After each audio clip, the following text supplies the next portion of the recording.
Insecurity, insecurity, insecurity. That's something we all feel sometimes, isn't it? And fear. Fear, of course. I mean, if we are normal, we do feel insecurity sometimes and fear as well. But the problem is when we let the insecurity take over in us. And when we identify ourselves with our insecurity and let the insecurity and fears just eat us up slowly from inside, that's when it's needed to do something about and to fight it. And of course, that's not always so easy because we have a lot, plenty of people on this planet who love to oppress others and love to feel supreme above others and to show how much better they are than the rest of them. And yeah, who just loves to oppress and to oppress and to oppress. And some people, yeah, they have a shitty life. They really have a shitty life, and it's not easy to not be eaten up by insecurities. Because some people, I mean, come on, many women especially, but of course there are women who oppress their men too. But if you look all in all, yeah, it's more common that men oppress women for sure. So some people, they come to work, they have a hell of work, they are oppressed at work, shitty treated. They come home, they are shitty treated by their husband or their wife or their partner, even by their kids sometimes, because kids are not always angels either. But yeah, so even the kids can try to break the parents down sometimes. And their life is just a hell. And they may not belong to the rich, fancy group in the society, so they don't automatically get the respect from the society, which also doesn't make it easier. But also those who do have a fancy work with good money, yeah, many of them face a lot of challenges at their working places too, because the higher up on the hierarchy you are, the more competition it is among the colleagues and so on. So everyone have their challenges in their daily life for sure. And how do you fight it?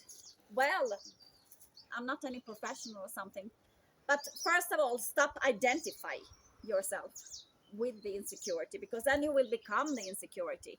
And stop identify yourself with your inner fears.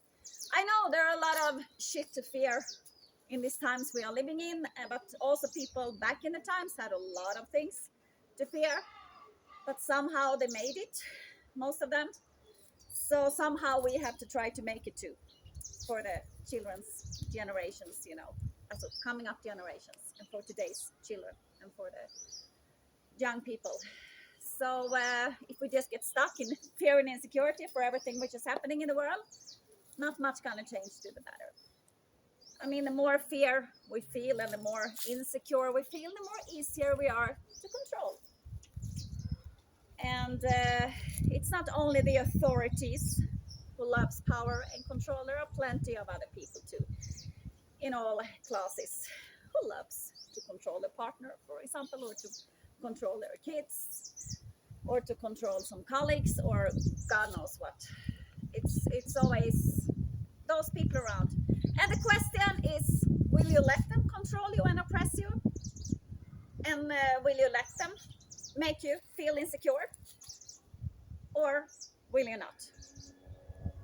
Because if you let them over and over again, yeah, in the end, you will end up as a very insecure person. And I don't say this is an easy task to do. Many people have get stuck in insecurity periods of their life. It can be because of one partner, or because of one boss, or because of colleagues who treat them like shit, or because of school, bad school experience back in the days, or all of it together, you know. So, but still, are you gonna let that insecurities in you rule you, or are you not gonna let it rule you? That we feel it sometimes, as I said, is normal. But the question is, are we gonna let those insecurities and fears inside of us rule us and eat us up from inside?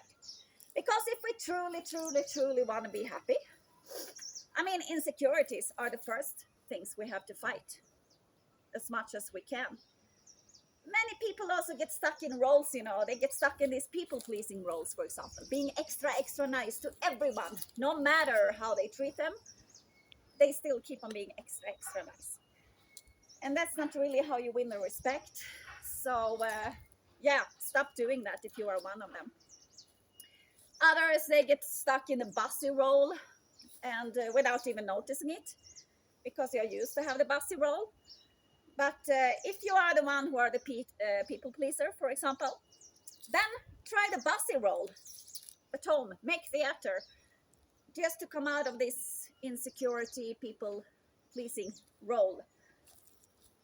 Because it's a hell of a role to please everyone. What kind of life is that? Come on. It's then be a bit bossy, practice to be stubborn. I mean, that's what you need to do. And I don't say you're gonna go and boss around everyone.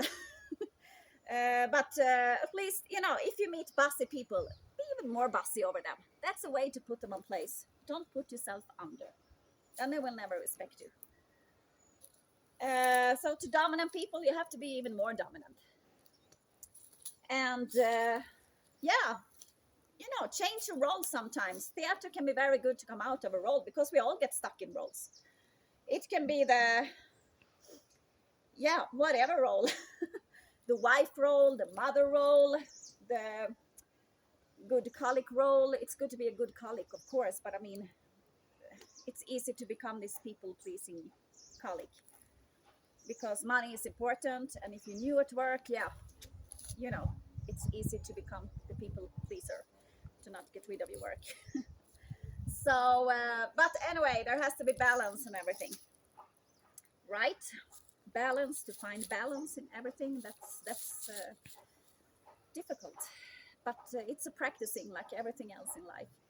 And I had never said I'm professional on anything, but there are ways to fight insecurities instead of telling yourself how stupid you are or how ugly you are and that you can't manage things. Yeah, start to tell the opposite. God damn it, I'm beautiful no matter how I look. And I'm, you know, I'm very smart and I can manage whatever I want if I practice on it.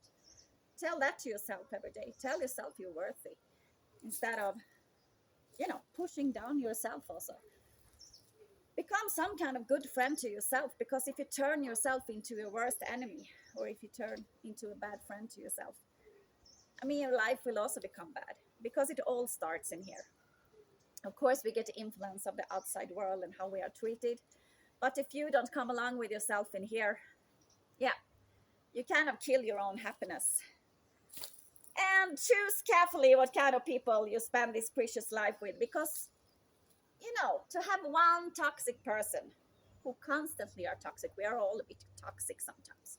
Come on, we all feel a little bit bitter sometimes over something, things didn't go our way. Or we go through sorrow and pain, we lose people. I mean, we are human beings, but people who are almost constantly toxic and who have extremely mood swings, be a bit careful, you know. And narcissistic people, of course, they can really ruin your life. And they can be anywhere. It can be your boss, it can be your colleague, it can be your partner, it can be your parent, your friend. And if you had a parent, for example, who was narcissistic, or two parents maybe, it's very easy that you adopt that. Also, that you invite those kind of people into your life. So all your life becomes a big lie because you are full of narcissists around you who try to oppress you, who try to make you small because that's what they live on, you know. And there are many types of narcissists. So it's not only one or two types, there are many types. And they are not always so easy to notice. Narcissists are not always this outgoing, oh, all spotlight on me people. They can be very covered. Covered narcissists are not, they are introvert. And they have a lot of passive aggressivity inside of them. So you have the vulnerable narcissist. Yeah, you have many types. But I'm not here to tell you about all the types of narcissists. I'm just telling you, let the narcissists become together with each other. You know, don't let them come into your life, because then they will ruin your life. They feel victory when they oppress other people and when they break you down. The more they break you down, the more victory they feel. Then they walk away ice cold. So, yeah. And a person with shitty mood who can change like this is also very, very tiring to have in your life as a partner, for example, because it takes all your energy. Or a partner who always want to fight with you. Or a parent who always want to fight with you for no reason at all. Constantly are searching for a fight, constantly searching for taking your energy away. I mean, that's a great way to ruin your life. And love relationships, especially, are very, very addictive sometimes. You know, you get used to the person, so it's not only to say bye bye, I don't want you in your life. But if you want to be happy, I'm telling you, yeah, you have to think about who you invite into your life and who you let stay in your life. Because one day life is over and you don't want to sit there like an empty bag, you know, with no energy, with no happiness inside of you because you shared it with the wrong people who didn't want you to be happy. And yeah, it's um, it's interesting how we people work sometime and don't work. And if it's something which also can destroy our life, is our own brain actually. I mean, it's nothing which can be so annoying, which our own, like our own brain. The way we think, I read and heard that we think about the 90% or something, same thoughts every day.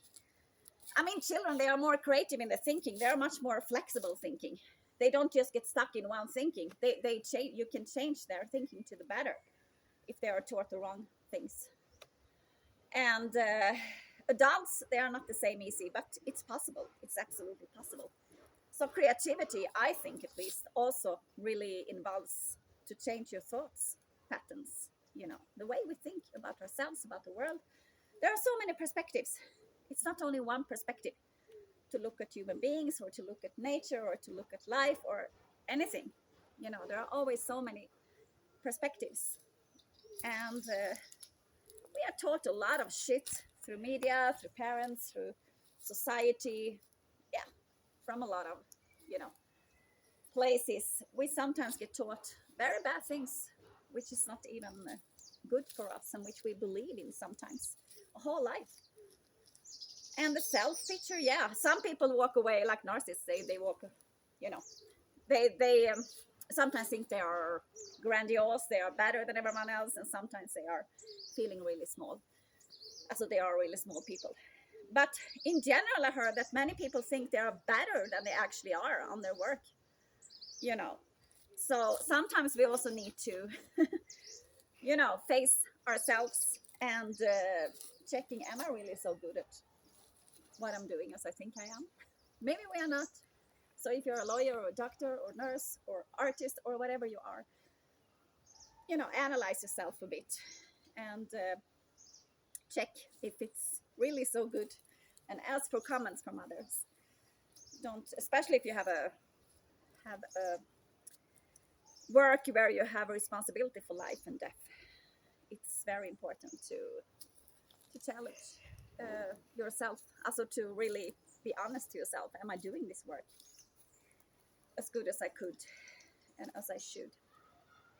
But yeah, so our own brain, yeah, can make a lot of games with you, can play a lot of games with us. If we get stuck thinking a whole life, oh, I can't manage anything, I can't do anything, I'm stupid, I'm stupid, I'm stupid, or I'm ugly, and what will you become? You will not become happy thinking like that. So that's just one pattern people can get stuck in. And we have to face our fears. We really have to. If you're afraid of people, go out to meet people. If you're afraid of standing on the stage, go out and stand on the stage. You will not die of it. I don't say you should go out in war. You know, we are all afraid of war, but yeah, that doesn't make me want to go to war to face my fears. But there are limits what we can do. But you know, these ordinary things. I mean, I heard about a woman. She was afraid of spiders. That phobia brought her so far that she didn't even dare to go out in the forest, in the nature. That's how much that fear controlled her life. That's really tragic. So if you let fear control you too much and your insecurities, yeah, it can put you in the inner jail. And that's nothing new, of course. So our own brain, yeah, can be very annoying. Sometimes it gets stuck. I guess everyone has been through that. It can stuck a song. It can a half day, a song we don't even like, can just keep on singing, in our mind, in our brain. How annoying isn't that? For example, so our brain is a challenge to live with for sure. But yeah, so I don't know. It's so many things we are making life more complicated than it has to be. We are different in that way than birds and goats and horses. I mean, they don't walk around, and all this beauty fixation, come on, they don't walk around all the time like many women do I look beautiful enough, and you see them on the television, on the modern, you know in the modern countries, especially, like also Arabic countries and many countries, how they constantly, am I looking, have I got my hair right? But seriously, um what is more attractive, what is more beautiful? A person who sit and think constantly and worry about their looks, if they are beautiful enough, or a woman who look like whatever and just walk into a room and shining and own it. They just own the room. What is more attractive? I think, for sure, the second suggestion. A woman who walks with self-confidence, self-esteem into a room and just owns it. So please stop this bullshit. Stop torturing yourself.